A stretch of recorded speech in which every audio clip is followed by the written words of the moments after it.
더 귀한 찬양 감사합니다.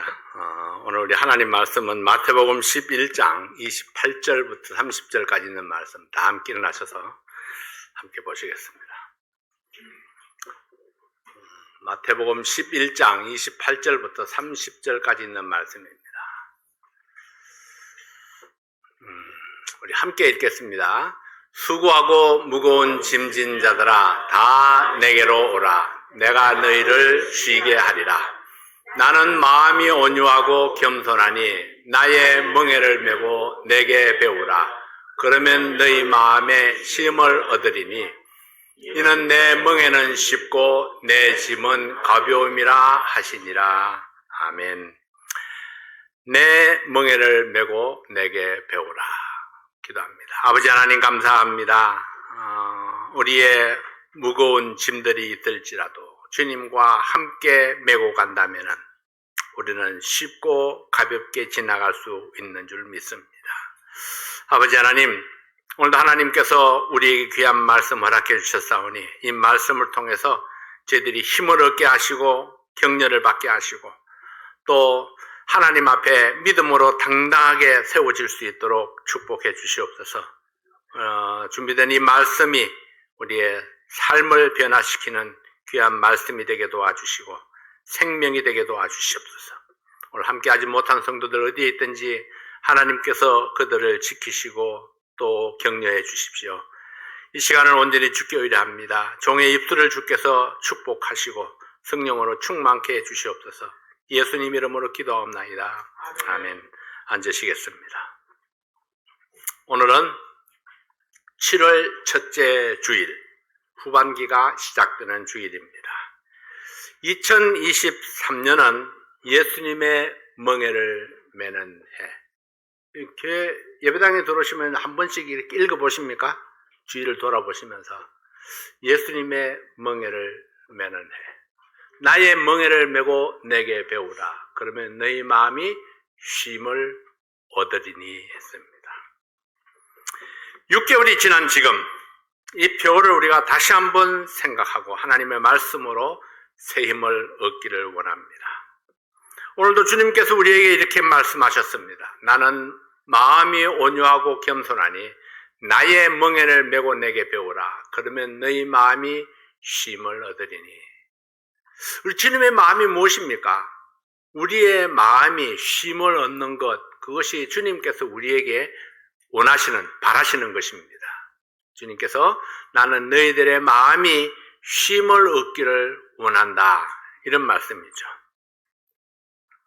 모든 사람은 태어나면서부터 배움이 시작됩니다. 먹고 자는 것부터 배웁니다. 처음에는 잘 모르니까 엄마가 주는 대로 먹습니다. 그러나 어느 때가 되면은 자기가 좋아하는 것만 먹으려고 합니다.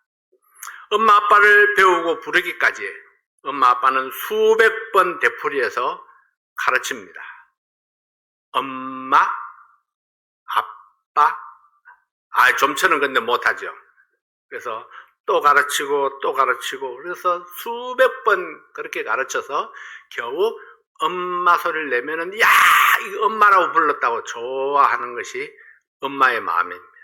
그러니까 애들이 뭐 그걸 아나요? 얼마나 그것을 기뻐했는지 엄마의 마음이 무엇인지 사실은 잘 알지 못합니다.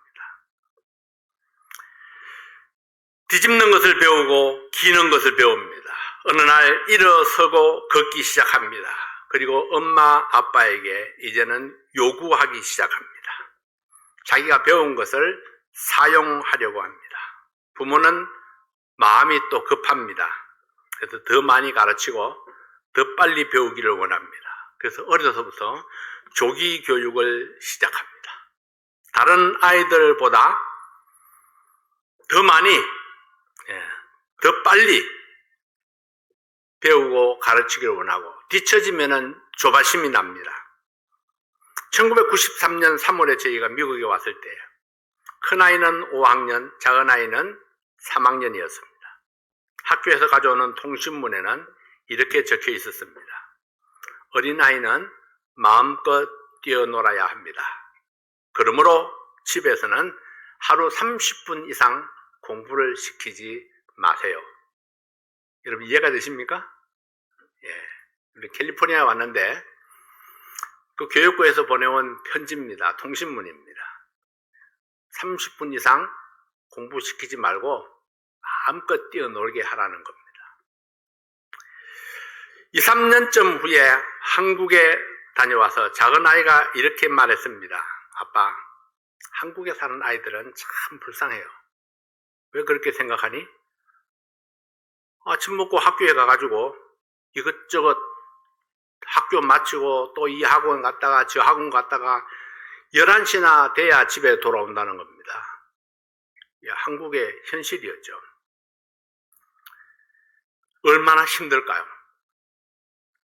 우리 아이들은 큰 집을 보면요, 부럽다는 생각을 전혀 하지 않았습니다. 큰 집을 보면은, 야, 저 집 아이들은 얼마나 힘들까? 왜? 청소하느라고 얼마나 힘들까? 아이들 수준의 이야기죠. 큰 집에 사는 아이들은 청소하는데 얼마나 힘들까? 저희들이 늘 청소를 시켰거든요, 집에서. 용돈을 그냥 주질 않았습니다. 언제나 뭔가 청소를 하든지 신분을 하든지 아니면 바깥에 나가서 잔디라도 뽑아야 용돈을 얻을 수 있었습니다. 그러니까 저 큰 집에 사는 아이들은 얼마나 청소하는데 힘이 들까 이런 생각을 한 거죠. 어릴 때부터 배우기에 바쁩니다. 경쟁에서 이기기 위해서 어릴 때부터 얼마나 많은 것들을 가르치고 배우려 하는지 모릅니다. 그러나 많이 배운다고 다 똑똑해지는 것은 아닙니다. 그건 아시죠? 많이 배운다고 다 똑똑해지는 게 아닙니다. 많이 가르친다고 해서 다 배우는 것도 또 아닙니다. 그렇지만 많이 가르치려고 하면은 스트레스를 많이 받는 것은 사실입니다. 어릴 때부터 고난이 시작되는 거죠. 많이 배울수록 짐이 더 무거워질 수 있습니다. 그래서 솔로몬은 많이 아는 것도 헛되다 그런 이야기를 합니다. 그럼에도 불구하고 우리의 삶을 풍성하게 하기 위해서는 또 배워야 합니다. 모르는 것이, 안 배운 것이 자랑일 수는 없죠. 어느 날 제가 운전을 하다가 길을 잘못 들어갔습니다. 딱 들어가고 보니까 그게 원웨이였어요. 경찰은 딱 잡혔죠. 내가 못 봤다, 몰랐다. 그러니까 한 번만 좀 봐주기를 원했는데 경찰이 그러는 거예요. 몰랐는 거 오케이. 그렇지만 오늘은 티켓을 끊고 다음부터는 잘 알아라고. 몰랐다는 것이 용서가 된다는 이야기는 아닙니다. 그러니까 역시 배우기는 배워야 합니다. 그렇지만은 아는 것이 많을수록 더 많은 스트레스를 받습니다. 태어나면서부터 끊임없이 배움에 시달린 사람일수록 그 짐이 더욱더 무거운 것을 보게 됩니다. 그러나 이제 주님께서는 스트레스 없는 배움을 가르치고 있습니다. 나의 멍에를 메고 나에게 배우면 쉼을 얻을 수 있다. 그렇게 말씀을 했습니다. 왜냐하면 예수님의 멍에는 쉽고 그 짐이 가볍기 때문입니다. 우리의 무거운 짐을 가볍게 하고 주님 안에서 쉼을 얻게 하기 위해서는 어떻게 해야 할까요? 오늘 그 주님의 가르침을 한번 따라가 봅니다. 첫째는 자신의 짐을 이해해야 합니다. 내 짐이 무엇인가를 이해해야 합니다. 11장 28절 말씀을 다시 한번 봅니다. 수고하고 무거운 짐진 자들아 다 내게로 오라. 내가 너희를 쉬게 하리라. 수고하고 무거운 짐진 자들아, 이게 주님께서 세상 사람들 앞에서 그 사람들을 향해서 외친 말씀입니다. 사람들은 제각기 무거운 짐을 지고 살아갑니다. 많이 배운 사람일수록 짐이 더 무겁습니다. 능력이 많은 사람일수록 짐이 더 무겁습니다. 아는 것이 적은 사람일수록 짐이 가볍습니다. 할 줄 아는 것이 없는 사람은 짐이 가볍습니다. 모르니까 애쓰지 아니하고 할 수 없으니까 잘하는 사람에게 맡겨버립니다. 저같이 어설프게 이것저것 막 할 줄 안다고 덤비는 사람이 늘 피곤합니다. 그래서 뭔가 이상한 걸 보면은 이게 눈에 거슬려가지고 그냥 이렇게 넘어가기가 힘듭니다. 뭔가 튀어나오면 집어넣어야 되고, 삐뚤어지면 바로 잡아야 되고, 이게 내가 전혀 할 줄 모르는 것 같으면은, 삐뚤어지든지 말았든지 그냥 이게 딱 스쳐 지나갈 텐데, 그렇게 되지를 못하죠. 그래서 늘 피곤하고 힘을 집니다. 모르면은 애쓰지 않아도 할 수 없으니까 잘하는 사람에게 맡겨버리고, 이런 사람은 인생을 쉽게 살아갈 수 있습니다. 그러나 사람은 그렇게 간단하지 않습니다. 전문가에게 맡기면은 그냥 맡기는 게 아니잖아요. 돈이 들죠. 돈이 많이 들고 그 물질이 또 짐이 될 수 있습니다. 돈이 많이 든다는 것 때문에 또 짐이 될 수가 있는 거죠. 그래서 어쩔 수 없이 내 손으로 잘 하려고 하니까 또 다른 짐을 질 수밖에 없습니다. 그러고 보면은 이래도 저래도 인생은 짐 속에 살아가는 겁니다. 그래서 모든 사람에게 수고하고 무거운 짐이 있는 겁니다. 부자든 가난한 사람이든 많이 배운 사람이든 못 배운 사람이든 무거운 짐이 어깨에 눌려 있는 것은 사실입니다. 모르는 것을 모른다 해서 자존심이 상할 수 있습니다. 그래서 몰라도 아는 것처럼 자신을 포장하기도 합니다. 이것이 마음의 짐이 되어서 내 속에 쌓이게 됩니다. 안 되는 것을 알면서도 포기하는 것이 쉽지 아니하고 다른 이에게 맡기지도 아니합니다. 이런 것들이 짐이 되어서 나의 삶을 무겁게 누르고 있습니다. 나의 무거운 짐이 무엇인가 알아야 합니다. 나의 자존심 때문에 나를 과대 포장하고 있는 것인가? 아니면 스스로 자신의 수준을 너무 높게 생각하는 것은 아닌가? 자, A 학점에서 F 학점까지 나눠서 평가를 합니다. 여러분, C 학점이 중간입니다. 그렇죠? 네, A, B, C, D, E, F. 네, C 학점이 중간입니다. 보통 수준이죠. 한국에서는 미라고 불렀습니다. 수미양과 미. B 학점은 그러니까 잘하는 편입니다. A 학점은 뛰어난 것입니다. 그러나 부모의 마음은 그렇지 않습니다. A, 거기다 A 플러스, A 더블 플러스 그렇게 가기를 원하죠. 그래야 만족하고 그렇게 또 자녀들에게 요구를 합니다. 미국에 온 첫 해 한 학기를 마치고 아이들이 성적표를 받아왔습니다. 보니까 대부분이 C와 B였습니다. 그래서 내가 좀 불만스럽게 이야기를 했더니 아빠, 내 뒤로 얼마나 많은 학생들이 쫙 줄을 서 있는지 아세요? 나보다 못한 학생들이 내 앞에 있는 학생보다 훨씬 더 많다는 겁니다. 근데 그게 부끄러운 모습이 아니고 너무나 당당해요. 내 뒤에 있는 학생이 내 뒤에 줄이 얼마나 쫙 서 있는 줄 아시냐고. 안 가봤으니까 모르죠. 그래서 내가 그래도 나는 A도 좀 있었으면 좋겠다. 그렇게 이야기를 했습니다. B나 C도 잘하는 것이라고 당당하게 말하는 아이들에게 나는 A를 요구하고 있었습니다. 우리 주변에 있는 대부분의 아이들은 자기 만족의 수준을 자기도 모르는 사이에 높여놓고 있습니다. 그래서 100점이 아니면 안 되는 것처럼 A 학점을 못 받으면 실패한 것처럼 그래서 스트레스를 받고 무거운 짐이 되어서 고통하게 되는 것입니다. 하나님께서는 우리에게 100점을 요구하지 않습니다. 얼마나 다행스러운 일입니까? 70점이나 80점이라고 하나님이 책망하지 않습니다. 이것도 얼마나 다행스러운 일입니까? 다만 하나님께서는 나의 최선을 다하라 이렇게 말씀하십니다. 나의 최선을 다하라. 주님 앞에서 몇 점짜리가 중요하지 않습니다.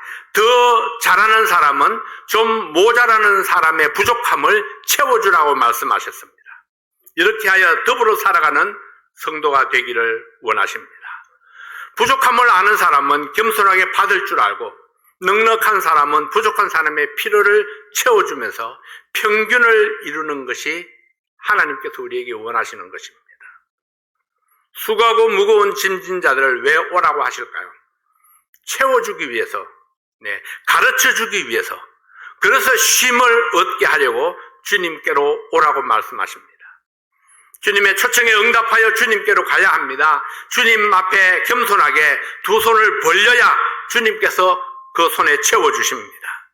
몰라도 아는 척, 부족해도 풍족한 척, 못해도 잘하는 척, 자존심을 세우면은 주님의 도우심을 받을 수가 없습니다. 스스로 자체평가해서 C학점을 받았다 할지라도 자책할 필요가 없습니다. 나의 부족함을 아는 사람은 열심히 성실함으로 주님을 기쁘시게 할 수 있습니다. 내가 부족함을 알기 때문에 나는 더 열심을 낼 수 있는 것입니다. 내 짐을 주님 앞에 내려놓으면 주님께서 내게 쉼을 주시겠다 말씀하셨습니다. 두 번째로는 예수님의 멍에를 메라 하셨습니다. 예수님의 멍에를 메고 배우라 했죠. 그럼 예수님의 멍에는 어떤 것일까요? 마태복음 11장 29절 30절 말씀을 다시 한번 봅니다. 나는 마음이 온유하고 겸손하니 나의 멍에를 메고 내게 배우라. 그러면 너희 마음이 쉼을 얻으리니 이는 내 멍에는 쉽고 내 짐은 가벼움이라 하시니라. 예수님의 멍에는 하나님의 뜻을 이루는 것입니다. 예수님이 이 땅에 오신 목적이 하나님의 뜻을 이루는 것이었습니다. 하나님의 뜻은 무엇인가요? 예수님이 세상 모든 사람들의 죄를 지고 십자가에 달려서 죽는 것입니다. 여러분, 십자가는 흉악한 죄인이 받는 형벌이었습니다. 예수님의 십자가는 흉악한 죄인이라는 명패입니다. 명예도 자존심도 다 무너져버린 죄인입니다. 예수님의 십자가는 견디기 힘든 고통이었습니다. 예수님의 십자가는 완전한 죽음입니다. 그런데도 불구하고 예수님의 멍에는 쉽고 가볍다고 말씀을 했습니다. 여러분 어떻게 생각하세요? 과연 예수님의 멍에는 쉽고 가벼울까요? 고통스럽고 무겁게 느껴집니다. 그런데 왜 쉽고 가볍다고 말씀하셨을까요? 여러분, 이것은 명령과 복종의 관계입니다. 예수님이 십자가를 앞에 두고 감람산 아래 겟세마네 언덕에서 밤새 기도했습니다. 누가복음 22장 42절부터 44절까지 있는 말씀을 봅니다. 가라사대 아버지여, 만일 아버지의 뜻이거든 이 잔을 내게서 옮기시옵소서. 그러나 내 원대로 마옵시고 아버지의 원대로 되기를 원하나이다 하시니.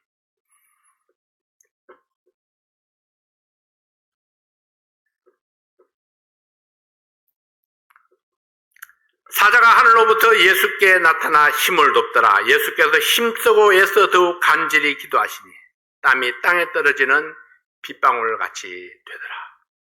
예수님은 땀이 빗방울같이 되도록 기도했습니다.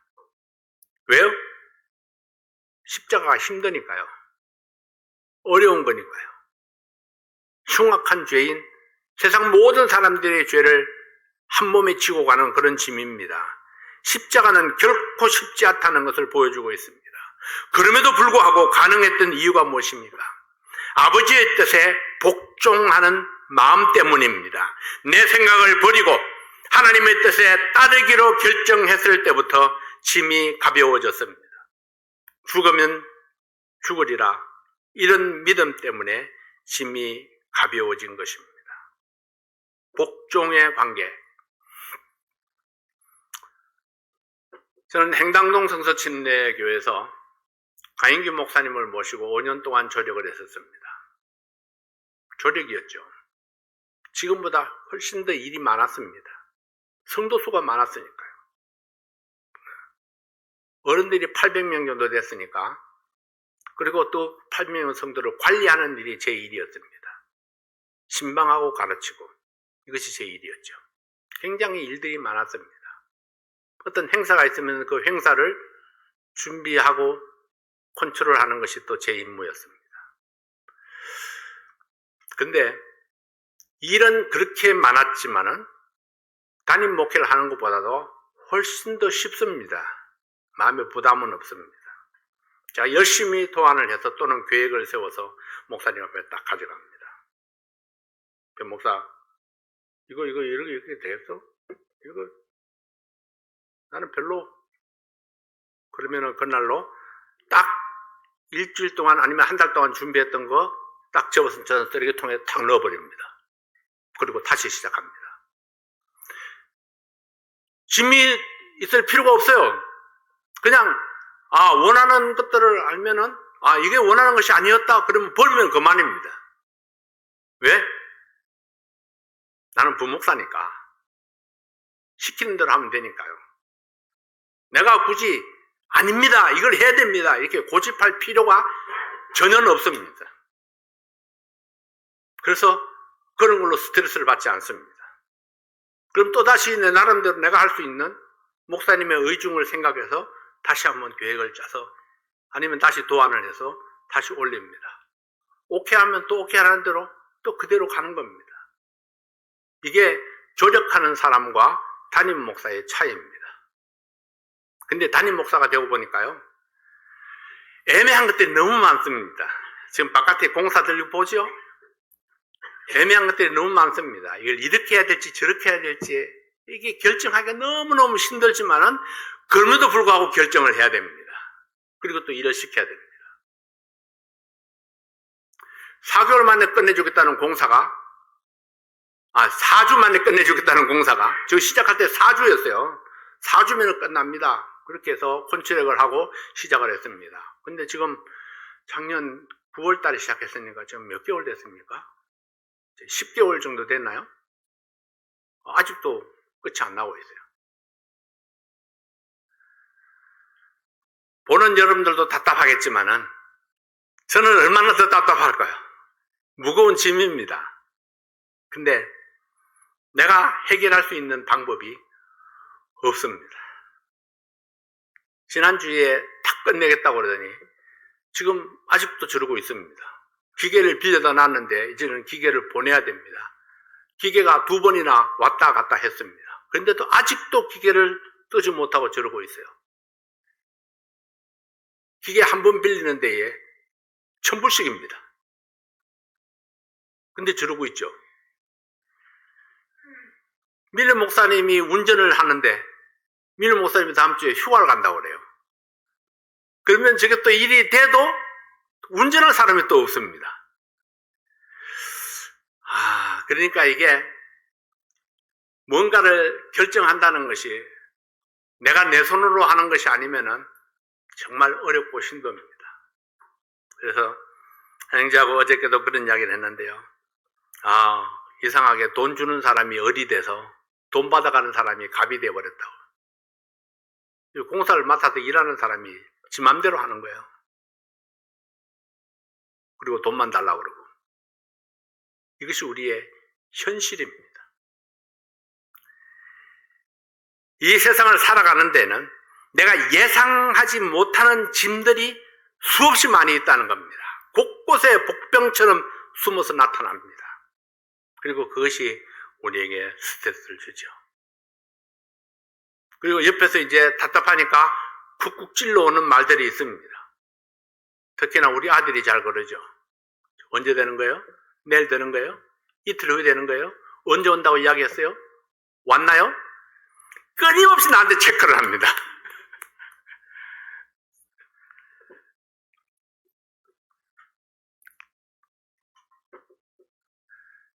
그럴 때마다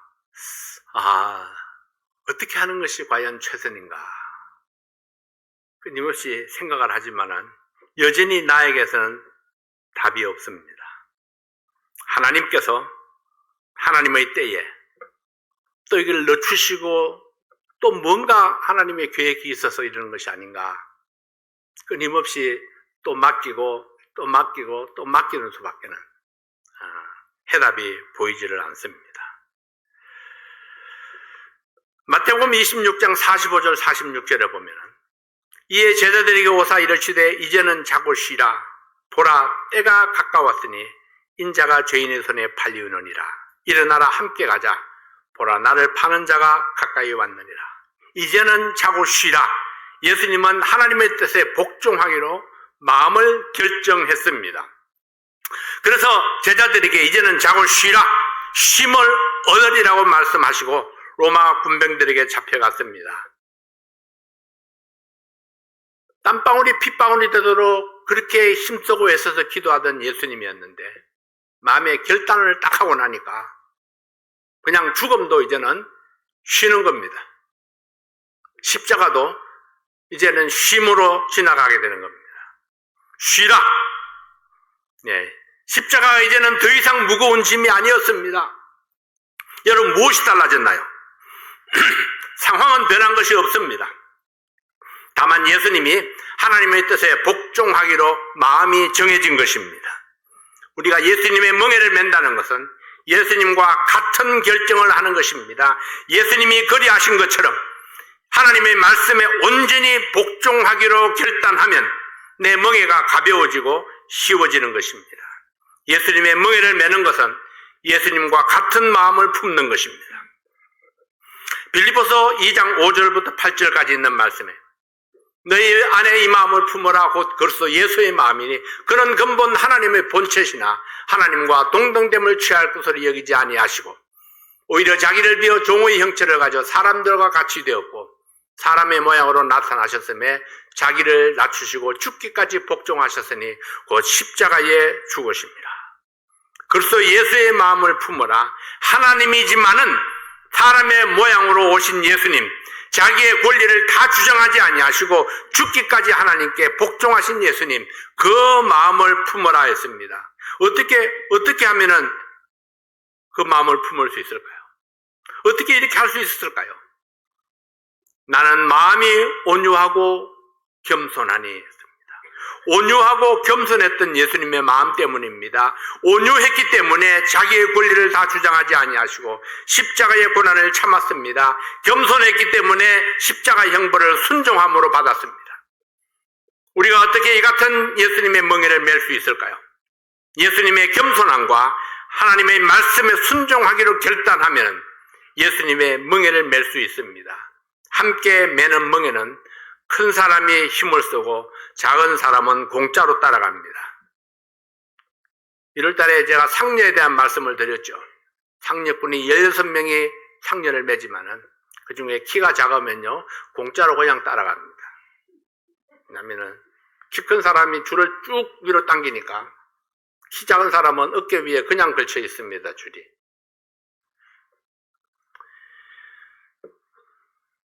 크신 예수님이 이미 모든 무거운 짐을 지셨고 대가를 다 지불하셨습니다.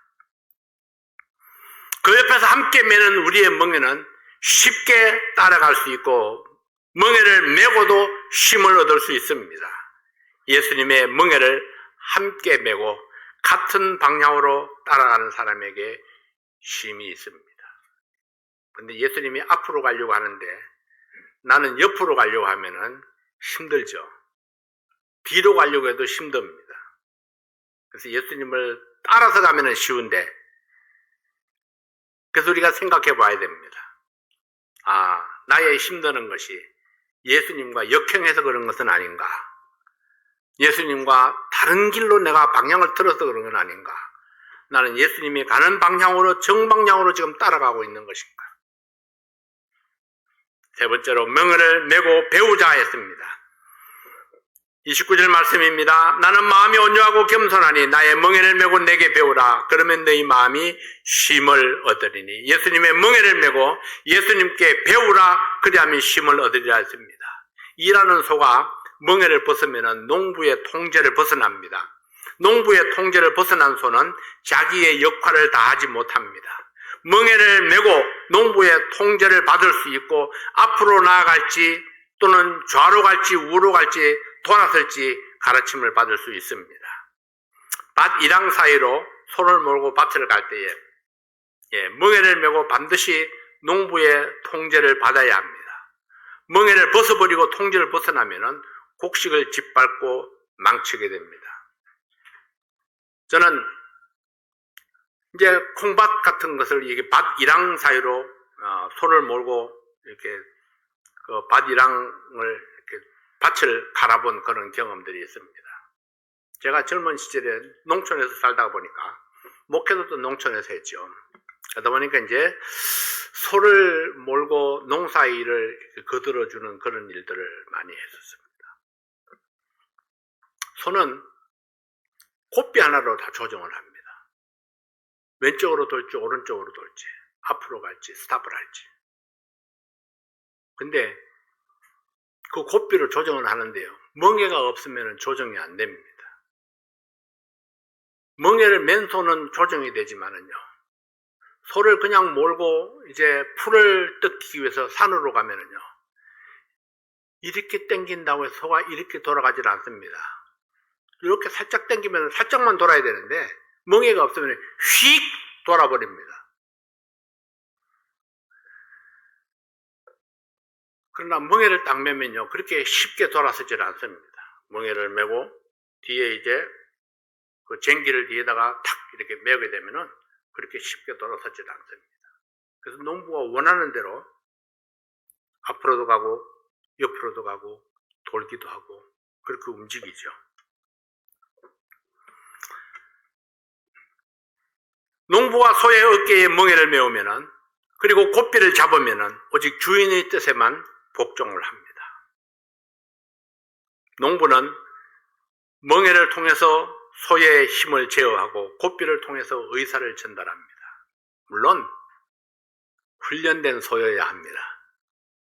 아무 소나 그렇게 되지는 않죠.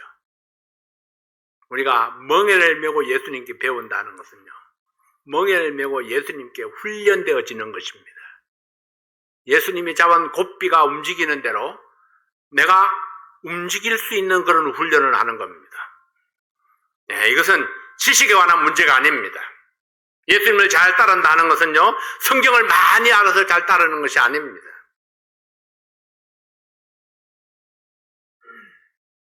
우리가 멍에를 메고 예수님께 배우라 하는 것은요, 예수님의 뜻에 따라서 내가 어떻게 민감하게 움직여 갈지를 배우는 것입니다. 이것이 우리가 쉼을 얻는 비결입니다. 그래서 어떤 때는 소가요, 내가 원치 않는 방향으로 막 돕니다. 그러면은 1시간에 끝낼 것을 그 소가 2시간, 3시간을 농부에게 시달립니다.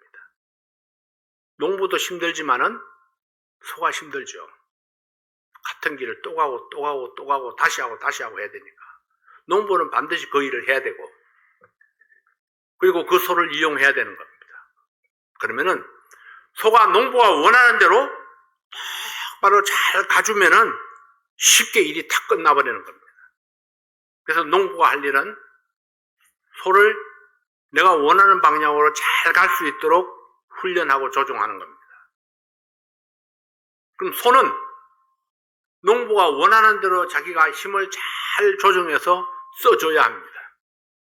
우리가 예수님의 멍에를 메고 배운다 하는 것은요, 예수님께서 원하는 뜻을 알고 예수님께서 원하시는 대로 내가 힘을 쓰고 조절해서 잘 가주는 겁니다. 이것을 배우는 것입니다. 그것을 잘 배우게 하기 위해서 우리에게 있는 도구가 무엇인가요? 성경입니다. 성경. 사람들이 성령을 강조하지만은요, 성령의 역사보다 더 중요한 것이 성경의 말씀입니다. 분명하게 기록되어 있는 그 성경의 말씀을 통해서 우리를 가르치는 겁니다. 성령에 아무리 위대한 경험을 했다 할지라도 성경에 있는 것이 아니면은 그건 정도가 아닙니다. 그래서 성경이 중요한 거죠.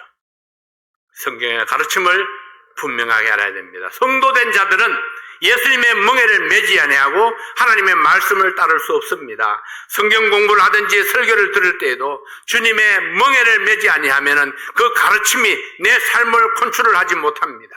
멍에는 곧 온전한 복종을 의미하기 때문입니다. 멍에를 메고 배우라는 말씀은 반드시 복종하겠다는 의지를 가지고 배우라는 것입니다.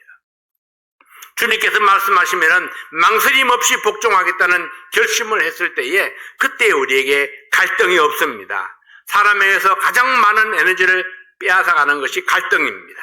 할까 말까, 갈까 말까, 이렇게 할까 저렇게 할까, 이것을 선택할까 저것을 선택할까, 이런 갈등들이 우리의 에너지를 빼앗아가고 갈등이 오래 지속되면은 정신 건강까지 영향을 미치게 됩니다. 갈등은 마음의 쉼을 빼앗아갑니다. 그래서 하나님께서 말씀하시면은 그대로 따르겠다는 그 세팅이 마음속에 결정되어 있다면은 모든 것을 편안하게 결정할 수 있을 것입니다. 갈등 없는 마음이 평안을 얻을 수 있습니다. 내 기준과 내 생각을 가지고 가르침을 받으면은 필연적으로 내 생각과 주님의 말씀 사이에 갈등을 일으킬 수 있습니다. 그러므로 우리는 주님의 멍에를 메고 배울 때에 쉼을 얻을 수 있습니다. 주님께 모든 결정권을 다 맡겨버리면은 그냥 정해주신 대로 따르기만 하면 되니까요.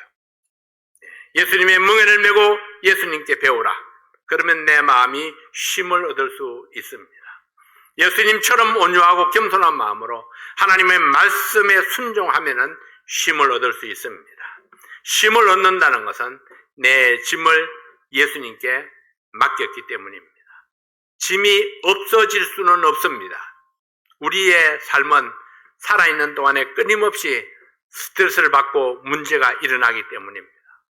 그럼에도 불구하고 예수님의 멍에를 메면은 내 마음이 쉼을 얻을 수 있는 이유는 주님의 뜻에 고민하지 아니하고 순종하기 때문입니다. Just do it. 하죠.